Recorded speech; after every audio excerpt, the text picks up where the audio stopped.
Hello friends, मेरा नाम doctor ज्ञान प्रकाश दाइमा है। मैं राजकीय शाकम्भरी स्नातकोत्तर महाविद्यालय में बॉटनी का सहाचार्य हूँ। आज मैं आपको पादपों में पाई जाने वाली C3 और C4 साइकिल के बारे में जानकारी देना चाहूंगा। C3 साइकिल को हम कैल्विन साइकिल भी कहते हैं। अनगणित तकनीकों की सहायता से ही प्रकाश संश्लेषण की जो डार्क प्रेडिक्शन है या जो कार्बन डाइऑक्साइड फिक्सेशन है, इसका सफल परीक्षण हो पाया है। इनमें से तकनीक रेडियोधर्मी कार्बन का प्रयोग है। इसमें कार्बन स्रोत हेतु कार्बन 14 O2 CO2 के रूप में उपयोग किया जाता है, जो इस प्रक्रिया में कार्बनिक पदार्थों में समायोजित हो जाता है। दूसरी तकनीक पेपर क्रोमेटोग्राफी है, जिसकी सहायता से मात्र 1 सेकंड के उद्भसन के बाद बहुत अल्प मात्रा में बने उत्पादों को भी मिलकर पहचाना जाता है। कार्बन स्थिरीकरण हरित कवक के स्ट्रोमा में एंजाइमों के द्वारा नियंत्रित अभिक्रियाओं द्वारा होता है। इस क्रिया में 3CO2 अणु 3 राइबोलोज 1,5 बाइफॉस्फेट अणुओं से संयुक्त हो जाते हैं। जैसे कि आप इस स्लाइड में देख रहे हैं, ऊपर जो कार्बन डाइऑक्साइड है वो RuBP के 3 CO2 जो है वो 3 राइबोलोज 1,5 बाइफॉस्फेट से इसमें संयुक्त हो जाते हैं। RuBP एक कार्बन युक्त शर्करा है जिससे 2 फॉस्फेट समूह जुड़े होते हैं। इससे पहले राइबोलोज डाइफॉस्फेट कहते थे। यह पेंटोस फॉस्फेट की कार्बन डाइऑक्साइड ग्राही के रूप में खोज प्रकाश संश्लेषण की अप्रकाशिक अभिक्रिया के बारे में महत्वपूर्ण खोज थी। यानी जब कार्बन डाइऑक्साइड का फिक्सेशन होता है तो इसको जो है सबसे पहले कार्बन डाइऑक्साइड को ग्रहण करने वाला जो है राइबोलोज बाइफॉस्फेट है। संपूर्ण अप्रकाशिक अभिक्रिया का अध्ययन अमेरिकी वैज्ञानिक कैल्विन जेम्स बसहम एवं एंड्रयू बेंसन ने किया था। वे प्रकाश संश्लेषण के बहुत से मध्यस्थ उत्पादों को रेडियोधर्मी कार्बन पेपर क्रोमेटोग्राफी तथा ऑटो रेडियोग्राफी जैसी तकनीकों के प्रयोग से खोज पाने में सफल रहे। उन्होंने हरे शैवाल क्लोरेला एवं सेराडस्मस को अपने प्रयोगों में प्रयुक्त किया। इन अभिक्रियाओं को विभिन्न नामों जैसे कि कार्बन डाइऑक्साइड स्थिरीकरण यानी carbon dioxide fixation, C3 cycle, Calvin cycle तथा कैल्विन बेंसन बेसहम चक्र से भी जाने जाते हैं। कैल्विन को इस कार्य के लिए 1961 में जो है नोबेल पुरस्कार से पुरस्कृत किया गया था। अप्रकाशिक अभिक्रिया के निम्न चरण होते हैं।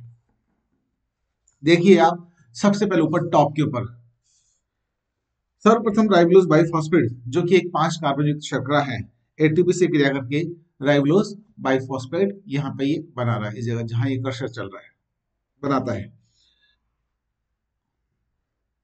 RuMP plus 6 ATP kinase enzyme की उपस्थिति में जो है RuBP प्लस ADP बनता है।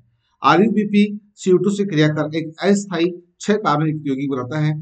यह यौगिक जो है जल से क्रिया करके 3 कार्बन युक्त यौगिक फॉस्फोग्लिसरिक अम्ल, जो आप 12 नंबर पे आप यहाँ देख रहे हैं, फॉस्फोग्लिसरिक अम्ल बनाता है।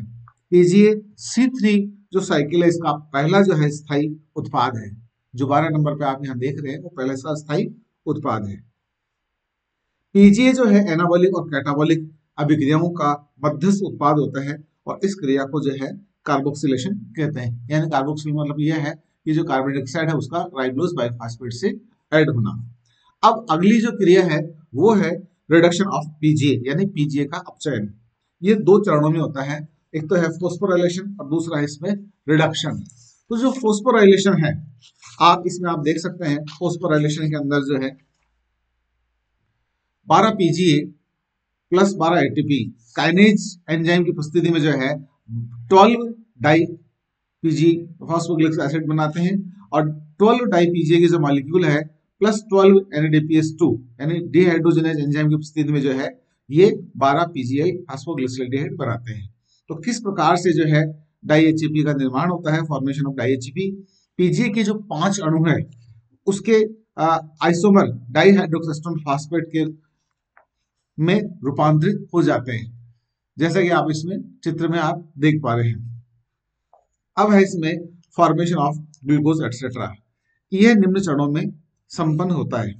3 PGA और 3 जो है डाई HAP मिलकर के जो है 3 फ्रक्टोज 1,6 डाइफॉस्फेट बनाते हैं। इसके बाद में फ्रक्टोज 1,6 डाइफॉस्फेट के एक अणु से एक फॉस्फेट अलग हो जाता है और फ्रक्टोज 6 फॉस्फेट बना रहा है। जैसा कि आप देख रहे हैं इसमें 2 नंबर के ऊपर फ्रक्टोज 6 फॉस्फेट म्यूटेज एंजाइम की उपस्थिति में फ्रक्टोज 1 फॉस्फेट में परिवर्तित हो जाता है। फ्रक्टोज 1 फॉस्फेट आइसोमरेज की उपस्थिति में ग्लूकोज 1 फॉस्फेट में परिवर्तित हो जाता है।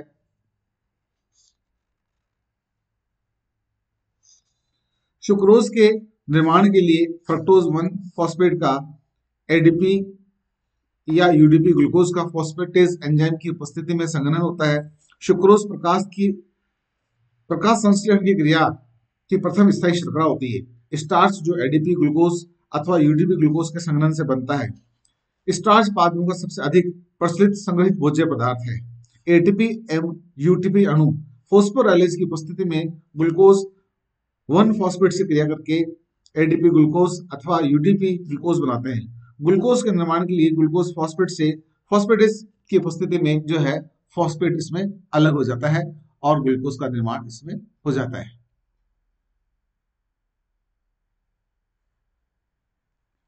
अब मैं आपको वापस किस प्रकार से इसमें जो राइबोज 5 फॉस्फेट है इसका रीजनरेशन होता है इसके बारे में बताऊंगा। यह निम्न क्रम में संपन्न होता है। 2 मॉलिक्यूल 2 फ्रक्टोज 6 फॉस्फेट के और 2 मॉलिक्यूल जो है पीजीएल के, ये क्रिया करके 2 इरिथ्रोज 4 फॉस्फेट और 2 जाइलुलोज जो है 5 फॉस्फेट का निर्माण इसमें करते हैं। इसके बाद में 2 मॉलिक्यूल जो है इरिथ्रोज 4 फॉस्फेट के और 2 जो है डाई एचएपी के, जैसे कि आप इसमें देख रहे हैं रिएक्शन नंबर 2 में इरिथ्रोज 4 फॉस्फेट 2 मॉलिक्यूल इरिथ्रोज 4 फॉस्फेट और 2 डाई एचएपी जो है 2 मॉलिक्यूल जो है सूडो हेप्टुलोज 1,7 डाइफॉस्फेट के बनाते हैं। इसके बाद में इससे फॉस्फेटेज अलग हो जाते हैं और इस प्रकार से 2 सूडो हेप्टुलोज 7 फॉस्फेट का निर्माण होता है। अब जो 2 सूडो हेप्टुलोज 7 फॉस्फेट है वो पीजीएल से क्रिया करते हैं और पीजीएल से क्रिया करके 2 राइबोज 5 फॉस्फेट और 2 डाइलूलोज 5 फॉस्फेट का निर्माण करते हैं। इसके बाद में 2 राइबोज 5 फॉस्फेट जो है आइसोमरेज एंजाइम की उपस्थिति में 2 राइबोज 5 फॉस्फेट का निर्माण करते हैं। 4 जाइलुलोज के जो मॉलिक्यूल्स हैं वो एपिमेरेज एंजाइम की उपस्थिति में जो है 4 राइबोज 5 फॉस्फेट का निर्माण करते हैं। कभी कभी पीजीएल को प्रकाश संश्लेषण का अंतिम उत्पाद भी माना जाता है, परंतु पीजीए के बाद होने वाली जो अभिक्रियाएं हैं अन्य जीवों जिनमें प्रकाश संश्लेषण नहीं पाया जाता में भी पाई जाती है। उपरोक्त क्रिया में एक ग्लूकोज के अणु के बनने में 18 एटीपी व 12 NADPH2 अणु प्रयुक्त होते हैं। यदि अंतिम अभिक्रियाओं में प्रकाश संश्लेषण को जोड़ा दिया तो संपूर्ण जो अभिक्रिया होती है उससे जो है लास्ट में ग्लूकोज का निर्माण हो जाता है। अब मैं आपको C4 साइकिल के बारे में बताऊंगा। C4 साइकिल जो है कॉर्डशेट एवं हार्ट ने गन्ने की पत्ती को CO2 देने पर पाया कि प्रकाश संश्लेषण का प्रथम उत्पाद 3 कार्बन युक्त यौगिक न होकर 4 कार्बन युक्त यौगिक यानी ऑक्सैलोएस्टिक अम्ल, मैलिक अम्ल या एस्पार्टिक अम्ल होता है। गन्ने के अतिरिक्त बहुत से उष्णकटिबंधीय पादप जैसे कि मक्का है, ज्वार है, जई है, बाजरा इत्यादि में भी यह उत्पाद बनते हैं। सभी उपरोक्त पादप एक बीजपत्री हैं तथा C4 पादप कहलाते हैं। द्विबीजपत्रियों में भी इस प्रकार के पादप पाए जाते हैं। उदाहरण के लिए अमरंथस है, चिनोपोडियम है, एट्राप्लेक्स है, यूफोरबिया है आदि। डाउटन ने इस प्रकार के 117 वंश बताए। पादपों में 13 कुल ऐसे हैं जिनमें कि C4 पादप पाए जाते हैं, जिनमें ग्रैमिनी, साइप्रेसी और मोनोकोट के प्लांट्स हैं।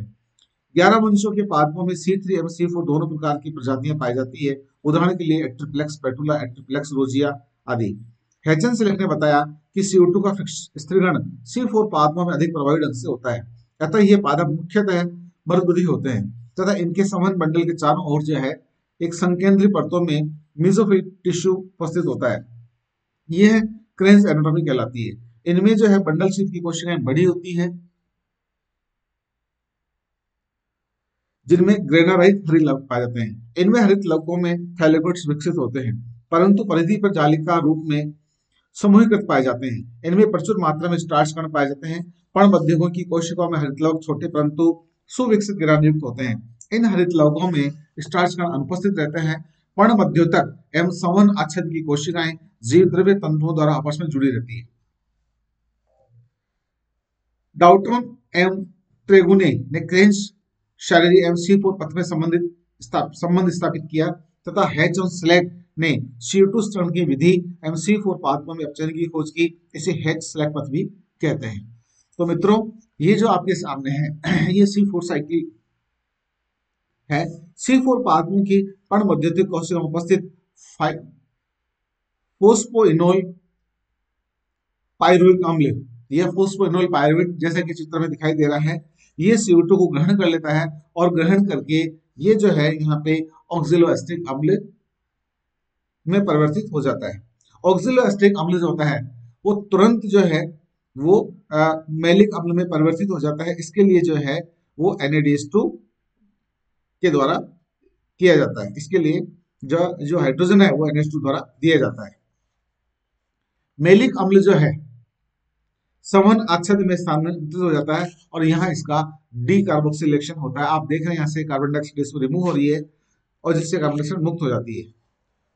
अब ये है, अब पायरुविक अम्ल जो है मध्योतक में पुनः स्थानांतरित हो जाता है। आप देख रहे हैं जो पायरुवेट है या पायरुविक अम्ल है वो वापिस मेसोफिल के अंदर जो है वो यहाँ पे मेसोफिल जो क्लोरोप्लास्ट उसमें ट्रांसफर हो रहा है। कुछ पादपों में जैसे कि पेनिकम मैक्सिमम में एस्पार्टिक अम्ल पर्णमध्यतक से संवहन आच्छादित में स्थानांतरित हो जाता है। यहाँ ये CO2 मुक्त करने के लिए मैलिक अम्ल में परिवर्तित हो जाता है। कुछ पादपों में CO2 प्रत्यक्ष ही एस्पार्टिक अम्ल से मुक्त हो जाती है। जब संवहन आच्छादित में CO2 की सांद्रता बढ़ जाती है तब RUBP की सक्रिय होकर CO2 का अपचयन या स्थिरीकरण C3 पथ द्वारा पाया जाता है। C4 पादपों में सिर्फ पादपों से अधिक ATP की आवश्यकता होती है। अतिरिक्त ATP संवहन आच्छादित या हरित लवकों द्वारा चक्रिक जो फॉस्फोराइलेशन से प्राप्त होती है। इस प्रकार C4 पादपों द्वारा अधिक प्रकाश की आवश्यकता को समझा जाता है। C4 पादपों में प्रथम स्थायी उत्पाद जो है वो डाइकार्बोक्सिल एसिड होता है, इसलिए इसको जो है DCA साइकिल भी कहते हैं। थैंक यू, धन्यवाद।